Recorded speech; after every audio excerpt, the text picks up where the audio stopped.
The National Weather Service in Fort Worth has issued a severe thunderstorm warning for Central Bucks County and Central Texas, West Central Hill County and Central Texas, until 8:45 p.m. CDT.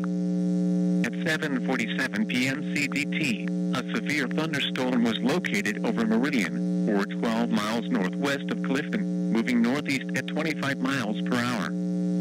Hazard: golf ball size hail and 60 miles per hour wind gusts. Source: radar indicated. Impact: people and animals outdoors will be injured. Expect hail damage to roofs, siding, windows, and vehicles.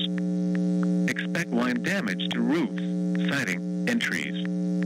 Locations impacted include Meridian, Bloom, Meridian State Park, and Morgan. A tornado watch remains in effect until 1,000 p.m. CDT for Central and North Central Texas.